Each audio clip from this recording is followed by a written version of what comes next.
Apa hukuman terberat versi Prabowo Subianto untuk koruptor, Pak?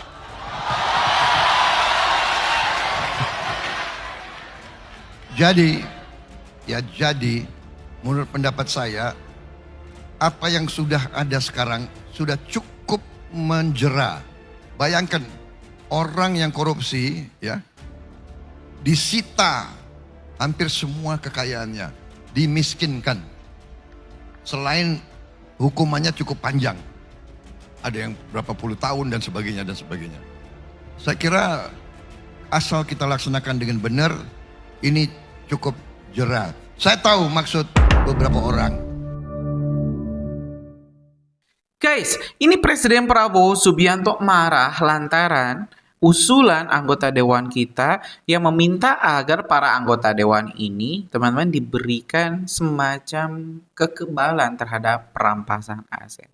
Ya memang tidak sepenuhnya teman-teman kebal, tapi ini para anggota dewan kita meminta agar pemerintah bisa menjamin RUU perampasan aset ini tidak akan disalahgunakan untuk memiskinkan lawan politiknya. Karena ya kalau misalnya kita lihat, nggak selamanya yang berkuasa saat ini akan tetap memegang kekuasaan tertinggi. Jadi ya mungkin jaga-jaga juga ya. Kalau misalnya nanti sudah tidak berkuasa, korupsinya nanti dibongkar, ya repot juga.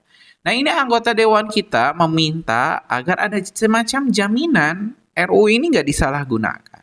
Tapi Pak Prabowo dengan tegas menyebut bahwa sekali korupsi, ya teman-teman, tidak akan ada pandang bulu. Contohnya ya kasus Jaksa Agung dan juga kasus korupsi MBG. Itu para jenderal teman-teman yang kenanya. Pak Prabowo tidak memberikan pertolongan atau perlindungan sedikit pun. Ya biarkan hukum yang berjalan.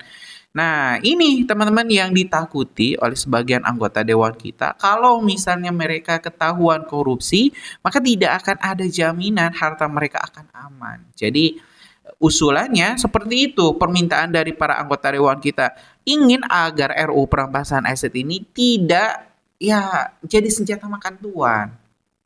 Nah ini kan menarik, saat yang bikin aturan malah yang ketakutan dengan aturan yang mereka buat sendiri.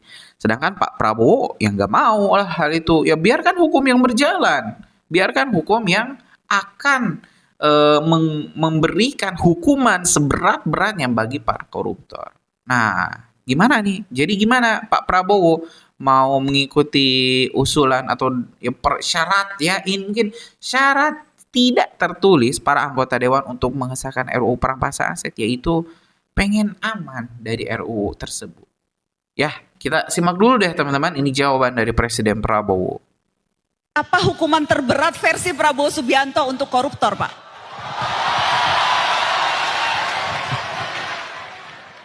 Jadi menurut pendapat saya apa yang sudah ada sekarang sudah cukup menjera. Bayangkan orang yang korupsi ya disita hampir semua kekayaannya, dimiskinkan. Selain hukumannya cukup panjang, ada yang berapa puluh tahun dan sebagainya dan sebagainya. Saya kira asal kita laksanakan dengan benar, ini cukup jera. Saya tahu maksud beberapa orang, maunya kan hukuman mati seperti di Tiongkok, ya kan? Ternyata orang kalau nekat, ya nekat aja.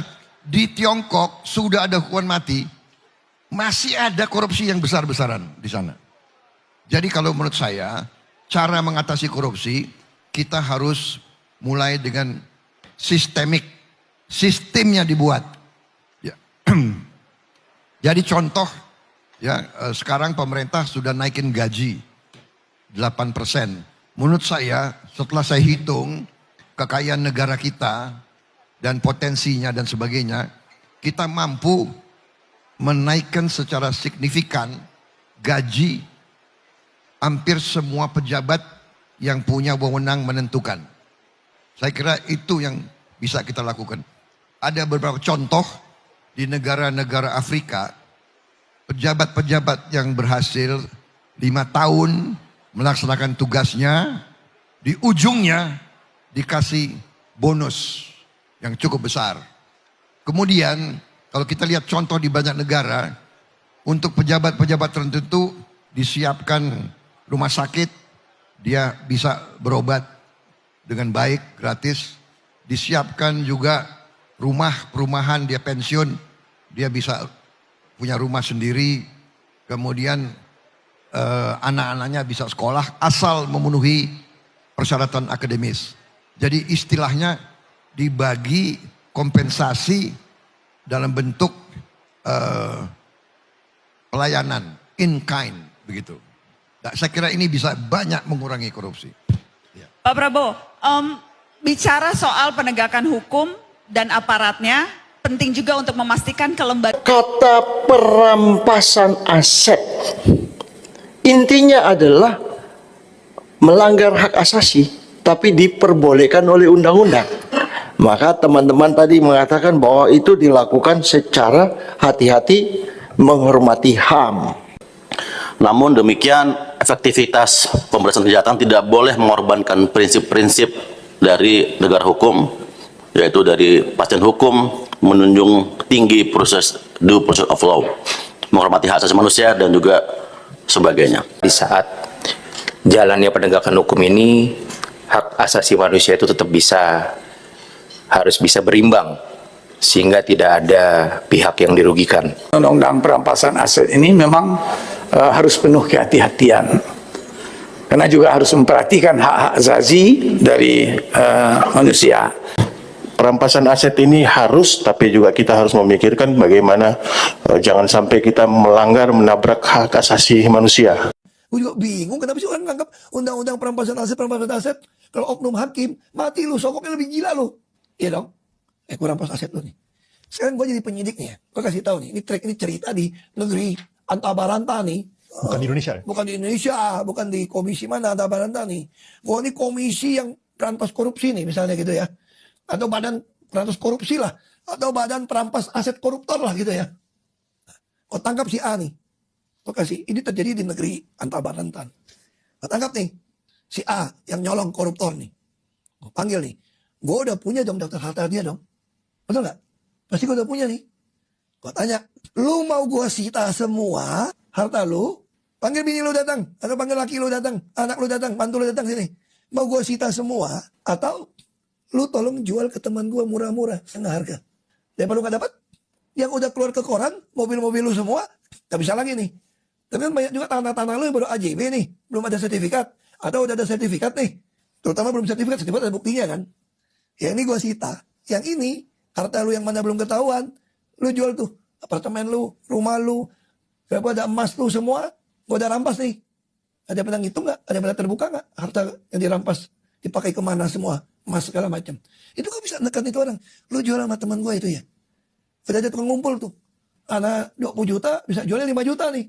Gue sita. Lu daripada gak dapat duit. Itu bisa. DPR kok enggan menandatangani RUU perampasan aset? Naskahnya sudah disiapkan pemerintah. Pak Jokowi sudah berulang kali meminta agar DPR mengesahkannya. RUU perampasan aset ini penting sekali buat melawan korupsi. Selama ini, kalau koruptor ditangkap, dia paling cuma kena kurungan badan beberapa tahun. Ada sih denda yang harus dibayar, tapi tidak seberapa dibandingkan uang korupsi yang dia makan. Setelah lepas dari penjara, dia bisa foya-foya menikmati hasil korupsinya. Nah, kalau RUU perampasan aset diterapkan, negara bisa merampas kekayaan si koruptor senilai-nilai korupsinya. Bukan cuma uang yang dirampas, tapi juga bisa kendaraan, perhiasan, bangunan, pabrik, kantor, dan sebagainya. Intinya, si koruptor itu akan dimiskinkan. Diharapkan kalau itu dilakukan, koruptor akan berpikir ribuan kali sebelum berani makan uang rakyat. Pertanyaannya, kok para anggota DPR kelihatan enggan sekali ya menyetujui RUU perampasan aset ini?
membentuk undang-undang ini.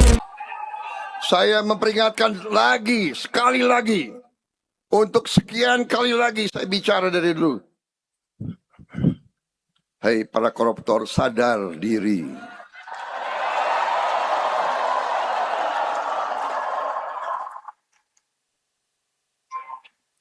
Hentikan praktek-praktek kau. Hentikan. Rakyat tidak bodoh. Hentikan. Kembalikan kekayaan rakyat. Kembalikan dengan baik.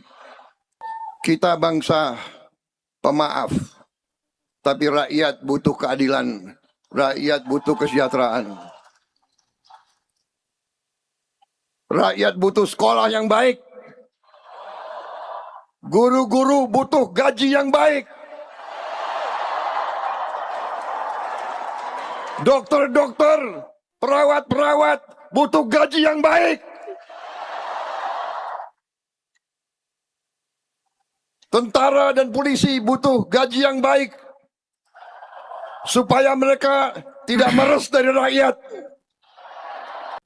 Ya guys, sudah kita dengarkan ya pernyataan lengkap dari Pak Prabowo terkait RUU perampasan aset dan bagaimana responnya soal ya ini kekhawatiran para anggota dewan kita yang ketakutan kalau misalnya RUU perampasan aset ini malah jadi senjata makan tuan yang disalahgunakan. Ya teman-teman, ya kalau kita lihat ya memang kita kan ini manusia ya, manusia tidak sepenuhnya salah, tidak sepenuhnya benar, DPR juga tidak sepenuhnya salah. Pemerintah juga tidak selalu benar. RUU perampasan aset itu kan hanya instrumen, teman-teman, hanya sebuah alat.